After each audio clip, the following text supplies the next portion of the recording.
AB is threatening the panda. Wait, what? And talks about herself in the third person. Welcome to the podcast, y'all. Bullshit.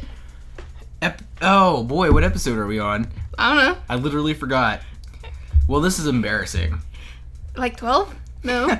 We are actually on bullshit episode 12. On bullshit episode 12. We got this. We are so professional. Oh my god. In my defense, though, I have had so much work going on right now. I started grad school, and it's just lots of reading and no time, and I have no life. No. Oh. I mean, what's that say about me? I'm not in school, but I don't do anything. So, ergo, I also have no life. I would trade with you right now. Like I was telling you before, I just feel like everything is just like wake up, go to work, start my readings, eat, sleep, wake up again, go to work. But at least you can go to work not wearing pants. That's true. Although I do that for two reasons, though. Because my apartment's so hot, for the reasons I described to you before. Yes, we have had this discussion. And because it's just awesome to work in your underwear. Do you at least wear a shirt? Undershirt? Sometimes. Sometimes I work naked. Shut up. It's amazing. Try it someday. I would definitely get fired if I show up at the pharmacy naked. Yeah, I mean, I don't know. You might try. You might just see what happens. I'm sure. Let's move on from that. Fair enough. Anyway. So, I know nobody listens to us and follows us on Twitter, which is just me because I'm the only one with time. Sorry. But we've been doing a little bit of research on the Bible, like literally just skimming Wikipedia, if that counts as research. We couldn't help but talk about religion before. Yeah, I've tweeted about this. It was what I learned today. Leviticus. I didn't know what it was. Right. And the little I know was just, again, it was just the chapter on laws. Mm-hmm. But according to Wikipedia, it's a lot of things. I'm sure there's more to it, as everyone should be able to tell. We are not biblical scholars. At all. We just shoot the shit. Well, I don't think either one of us is particularly religious, so... Yep. Let's see. Part 1 of Leviticus is laws on sacrifice. And instructions on how to bring offerings. Instructions for the priest. Part 2 is instructions for the priesthood. Yep. I don't know what ordination means. I don't know who Aaron is. And I don't know who his sons are. Apparently, chapter 8 of Leviticus part 2 is A, ordination of Aaron and his sons, chapter 8. B, Aaron makes the first sacrifices, which is chapter 9. And C, judgment of, I'm going to butcher these names, I'm sorry, Nadab and Abihu. By Abihu? Abihu. I don't know. That thing. The third part is uncleanliness and its treatments. So, like, unclean animals, uncleanliness. Childbirth is unclean, apparently. C is unclean diseases. D is cleansing of diseases. And E is unclean discharges, what I'm assuming is a woman's period. And then it keeps going on to another part. Are there clean diseases? I just had to ask that. I don't know. I'm just reading, like, I guess it's the index. Mm-hmm. So, I know one of the unclean diseases is male gonorrhea. So, STDs. Pretty much. Modern day STDs, sure. So, don't you go have sex, you are going to be unclean. Don't have babies, you will be unclean. Childbirth is unclean. You can have babies, just be neat about it. See, I'm starting to understand why they updated this. Earlier, before we started recording, I asked the panda if this is part of the Old Testament, why it's still, referenced when bigoted people are trying to, like, push their beliefs on others, and as a excuse on why they're so bigoted. Mm-hmm. But, Which, like we were discussing before, I mean, it's kind of weird that, any of the Christians would say that, or reference anything from it, because the New Testament was supposed to replace this, and God, show the transition of God from an angry and jealous God into the loving and understanding God that Yeah, that's one thing that I don't get. If there is such an entity as omnipotent and all-powerful and all everything as God supposedly is, why would he care what we think about him? It's a rabbit hole, it's for sure. No, I don't know. That's the thing I've always had a problem with, I think, with most religions in general, but it is kind of funny to me, like in Christianity, just because we're talking about it, and I guess in Judaism, like we have this God that's very human-like, like in the Old Testament, you could just... He's very jealous and angry. Little things would piss him off. Like the story of Moses, I think about, where he's wandering through the desert for, like, I can't even remember. There's some stupid amount of time now. This is when he came upon the cave where he heard the voice of God. Well, and it's after that, right? It's after they escape from Egypt, and he's leading the Jews to the Holy Land, and I think they went to the desert. I want to say it was like 40 years? Yeah, exactly. Some odd years. And Moses, I think, gets mad at one point, right? I think he takes his staff, if I remember right, and I'm sorry if I got this wrong, but... You know more than I do. I think he smashes a stone out of anger, because he's wondering, like, why they're just wandering the desert. Why they can't find their promised land. Yeah, and he gets really angry, and I guess in the biblical story, God gets angry that Moses would dare to, defy and question. So...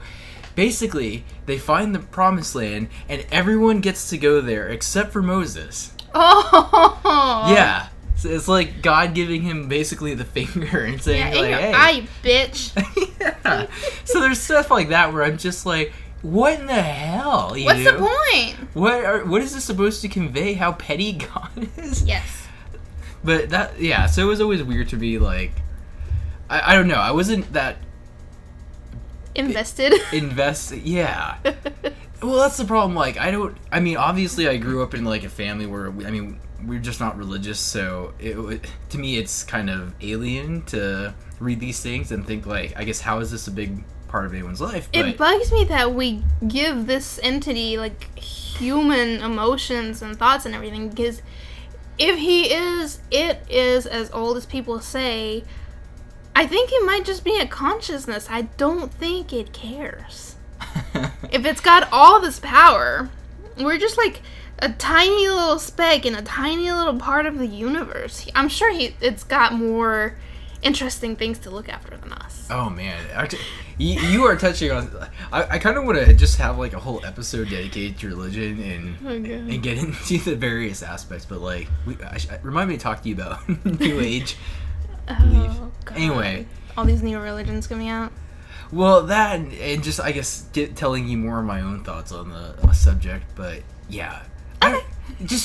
With Abrahamic religions, right? All of them are that way. Like God, you can almost find a story to back up any idea you have of God and to make him out to be anything you want him to be. Yeah. Anything you want her to be. But all the stories, like to me, that's a theme that carries over in all of them. It's like, God is surprisingly human-like in all of these stories. We say he made us in his image, but we created him in our image. That's what it appears to me. Created by powerful men, for powerful men. We are getting all controversial up in here. I know. I like it, though. I like it. It's interesting. One of the things I loved, I took a philosophy of religions class during my undergrad, and we were talking about some of the questions like people will bring up when they're debating theists, like the anti-theists, and they ask the questions like, if God is all powerful, can God, for instance, create a stone that God can't lift? Ooh. Because at that point, you start to get kind of these... Because at that point, he's negating his own power. Exactly. Oh. So it's really fascinating. I would recommend everyone to take a philosophy class. It doesn't have to be philosophy of religion, but I think there's so many things you learn just like on how to think and how to approach issues from different angles, and I think it's wonderful. It is. That's what education's not doing. Education's not teaching people how to think. Exactly. We've stated this before in the podcast, but it bears repeating. People don't know how to think anymore. No, actually, I think it's worth repeating again, just because you sent me that video the other day, and I think it was just awesome. Oh yeah, I watched, and then I made the panda watch. What was it called? I just sued the school or the Department of Education, something, by Prince EA.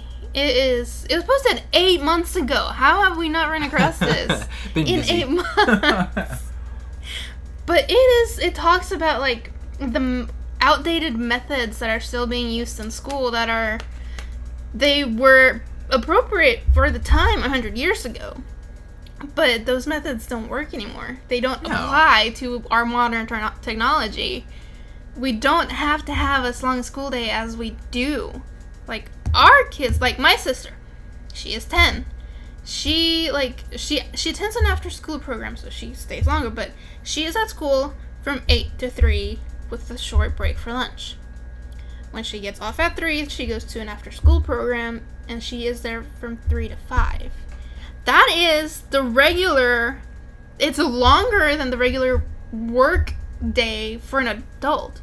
Because, like, the regular work hours is 9 to 5. Right. She is there 8 to 5. And then she's expected to go home and do homework. Yeah. That's what bugs me. Like, the whole structure of the school system was set up largely, I think, to accommodate people's work schedules. Mm-hmm. So that's why you have the 8 to 5. But it doesn't make sense, because all the things that they're doing, they're learning. Sure, it's good to know history, but they are learning stuff that was relevant 100 years ago. And the later on they get, like, they learn basic history in elementary school. Mm-hmm. You go back to middle school, they start over in their history, pretty much. Yeah. And then they get to high school, and they do it again. You're just, the whole structure, again, like, they have these things that they don't advance. No. You're pushed on these, like, things that people supposedly need to know, like U.S. history and your local state history and whatever else, but they're not things that end up generally helping, I think, most people. They're not relevant to life outside of school. Yeah. Outside of an academic setting, I just think a lot of people don't benefit from what you learn. And it's fine to learn the basics of the history, of, like, the basic history, but don't start over from the beginning. I'm pretty sure these kids remember what they were learning in elementary school when they're in. So, like, exactly. Take, like, basically 4th grade. If you start up in, like, 1856 and you finish up in 1870. 5th grade, pick it back up in 1870. Don't just, like, start back at the beginning. They don't need that. They already know that. And if they cared, they would remember it more. But they don't care. You want people to be well-rounded, but you don't. But the way the school is, like, no one ever, I guess, really learns any skills, or they get to, you know, figure out what they're good at. And so it makes it hard when you're a kid that doesn't necessarily learn like everyone else does. Right. And teachers can't really accommodate you because they just have a very defined... They have a structured way that they are required to teach. Exactly. And they're just not really skilled to handle kids who learn differently. And it's not to say, you know, it's not to say a matter of intelligence. It's not to say that the teachers are stupid or the kids are stupid, but the system isn't flexible enough to accommodate for everyone that needs to learn all these things. I just fucking think standardized testing is the worst principle on... Literally, you're forcing these kids to memorize the facts long enough to answer questions, and then they instantly forget because they got to move on to the next thing that they got to memorize. Well, and it determines so much, right? Like, if you get scholarships or go to college, is how well you can pass this government-issued test that has this certain set of things that they think you should know. Mm-hmm. And people who are quite smart, maybe, and just don't have the same knowledge base or never, you know... I think I would have. I never took the ACT or the SAT, but I have a feeling I would have done terrible because I hated history, I hated American history, I hated government. Oh, yeah. I didn't like science. Oh, I was poor at English. Actually, English always killed me. Yeah, see, I was okay with English, but, like, English, but the interpreting literature, I was horrible at. Because, like, that whole thing, we haven't talked about it on the podcast, like, interpret what you think the author meant when he wrote, "The blue curtains are billowing in the window." I think the author meant the fucking blue curtains are billowing in the motherfucking window. You know what? Let me go ahead and stop you there. We'll actually continue on a part 2. Let's do a 2-parter. Okay. Okay. Thank you. Bye. Bye.